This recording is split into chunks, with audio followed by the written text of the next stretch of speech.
Okay, day 10 breakfast, blueberry breakfast cobbler. Here's what it ends up looking like. I'm really excited about this actually. I was confused because the recipe said put fruit and oatmeal in a bowl and microwave it. And I was like, but what about the water? But then of course, as you cook the fruit, it lets off water and cooks the oatmeal. So pretty cool breakfast, I have to say. I'm gonna end up adding a little bit of extra water to mine just because I don't like it as gummy as it is, but that's okay.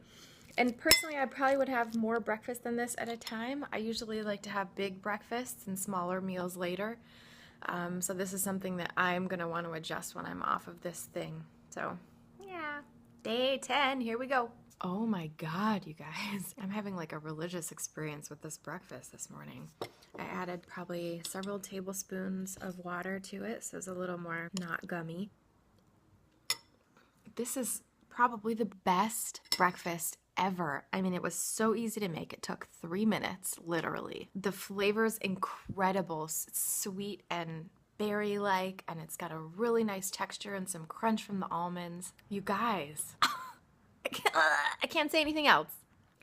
So I was just having this thought. I'm in marketing for a living, and they always say in marketing that if you narrow down into one small niche, then it's strange because the content ideas become much more bountiful, right? So, for instance, I'm a very specific type of healthy food blogger, nutritarian food in specific.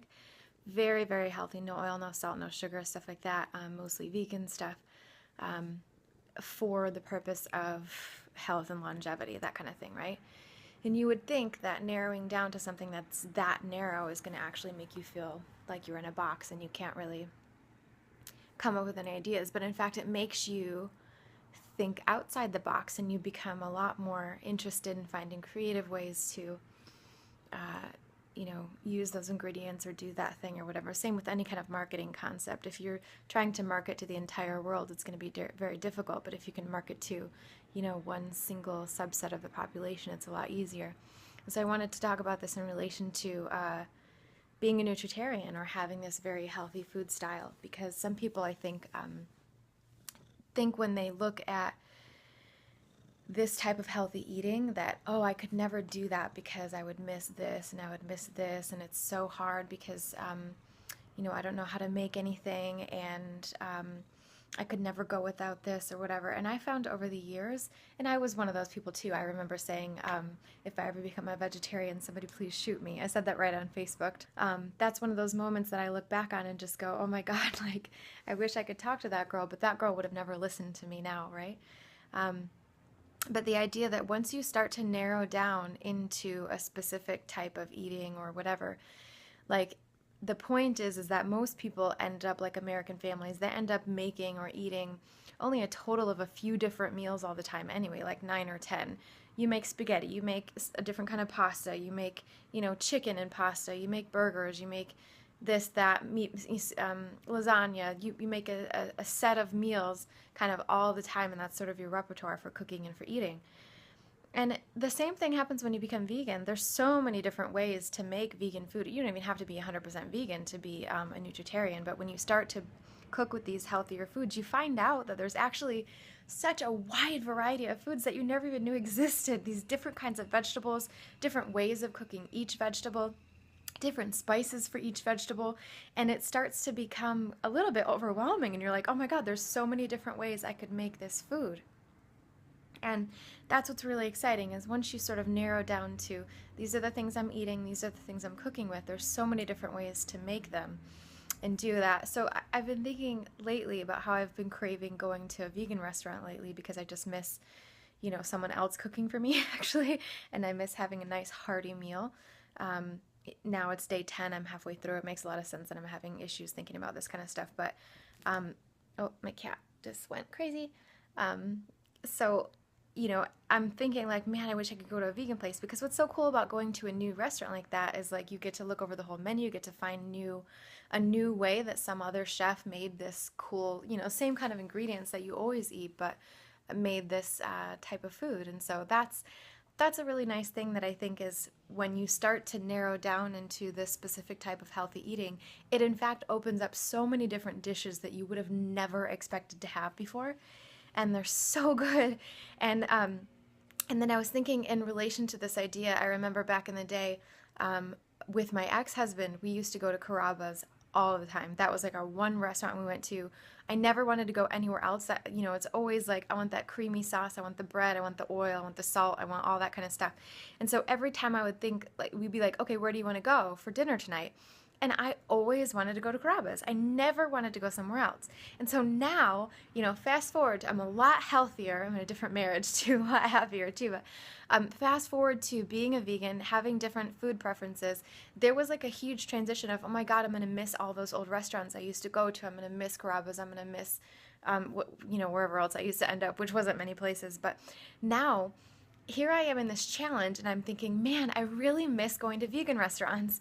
And that's so different because I never think about Carrabba's right now. Like, I'm not, like, right now, I'm not thinking at all about Italian food. I'm thinking about, man, I wish I had a veggie burger. I wish I had some fries or some kind of yummy vegan food. So you can, like, just switch your preferences completely 100% to what used to be your comfort to now what your comfort is. And I'm just imagining, like, you know, pulling up to a new vegan restaurant with my husband, walking in, sitting down, getting to check out the menu, looking around, you know, just being there with him and having that experience at a vegan place instead of, you know, Carrabba's, which is going to be not a health promoting type of place. So you can change, and you can also be satisfied with different types of ingredients and stuff. That's just the note I wanted to make. I know this is long, but it's stuff that's always on my mind. So that's it. Bye. Okay, you guys know I've been a little bit bummed lately. Various reasons. Personal life. This is difficult. Blah, blah, blah. Lots of things going on. So when I saw the recipe for lunch, I was dejected again. I was like, oh man, another stupid salad. It's called the Jamaican jerk vegetable salad. But oh my God, you guys, check this out. Right. So basically, you put a bunch of vegetables in a bag and shake it up with some various spices that I never use, which was really cool to try that. I smelled it first to see if I would like it. And whoa, I was like, okay, I'm going to like this. Then you cook the vegetables for a little bit with some mango. And I'm allergic to mango, but I decided to risk it today because I'm not allergic like anaphylactic shock or something. I get like rashes. It's because mango is part of the poison ivy family. I have another video about that where I actually had a bad breakout one time, but it just gives you the rashes on your skin like poison ivy does. It's not a huge deal, it's just annoying. So I thought, well, I'll risk it because this salad actually sounds like it might be good. So I made it, and you put it on, you make all the vegetables and you put it on a bed of lettuce. And I tried the vegetables when they were still in the pan. This seasoning is so delicious. And also if you're using the allspice, it kind of smells like Christmas time, which is fun too because it's July and it's really hot outside, and that's a nice smell to have in the house. And so it's super hearty too. So this called for a lot less beans and a lot less mango than I'm using, but those are unlimited foods, so I add a bunch to it because I wanted to have some really good heartiness. And this is a total winner. I'm excited about this lunch. It's probably the first lunch I've been excited about in a long time, and I'm going to get to eat a lot of food, so yay. Orange for dessert.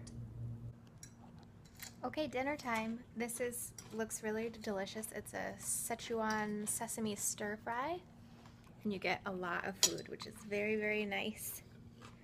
I probably won't eat all this, but yep, this one is a winner for sure. Yay! Day 10 is a complete success. The whole thing. Woohoo! All right, it's day 11, which means I am halfway done. Day 10, hold on one second. This guy's coming real fast. Day 10 was amazing. So clearly, like, day 8 and day 9, and then part of day 10, I was just having emotional things, and it was hard to keep going. I did consider taking a break from this challenge yesterday, I'll have to be honest. And it's amazing because as I was laying in my bed with my cat for a moment, contemplating what was happening and how I was feeling, sorry about the lighting, this is weird, but my friend texted me and told me thank you so much for what I'm doing, and that I had influenced her sister to start looking into it as well, and that it sort of might have changed her life. So I was like, well, okay, I guess I can go for a little longer. But, I think struggling with this kind of thing is normal for all of us. Because when you're struggling past years and years and years, a lifetime of habits, to suddenly change everything immediately, it's hard. For me, having done it for a while even, it's hard. And so I just try to be easy with myself, but I'm going to keep going because now I'm over the hump. I'm halfway done now, so I can do this. So the only thing I want to say about yesterday was it was the best day for food this whole challenge. I was so excited. I loved the meals. I even made the breakfast that I had yesterday for my husband this morning. He loved it too. So good. And I am almost positive now that the fact that I love these meals so much has to do with the fact that my taste buds have changed. Almost positive, which is really cool. It's not just that they taste amazing, it's that my taste buds are here and loving this food. So, because I made that Jamaican jerk salad yesterday, I don't think I would have liked if I hadn't, had different taste buds. And then the dinner was the same thing. It was a very similar meal, just tons of vegetables over some rice. Okay, and this is going to sound maybe a little bit silly, but I wanted to talk about this one moment I had yesterday where I was sitting on my couch researching some stuff for my new certification program that I'm doing. I was just studying. And I had the smells of dinner still in the house. So I had the brown rice smell, the vegetable smell, the garlic, the onions, stuff like that. And I had my cat sitting with me, and I was studying for this nutrition thing. And I had this really this is going to sound dumb, but this really spiritual moment where I was like, oh my God, I am where I'm supposed to be. This is the kind of smell I want in my house for the rest of my life. Good, healthy food that supports life and supports disease fighting and stuff. And I didn't want to forget that moment, but it was really intense. And you get those moments, I think, as you go, when you feel so good, your body feels so good, you have so much energy, and you know that so many wonderful things are happening inside your body and your little cells and molecules and things like that. So that's what I wanted to say. Day 10 was a success. Thanks for watching. Please subscribe, like, and comment on YouTube. Find me on Snapchat /thewatermouth and sign up for the email newsletter on my website.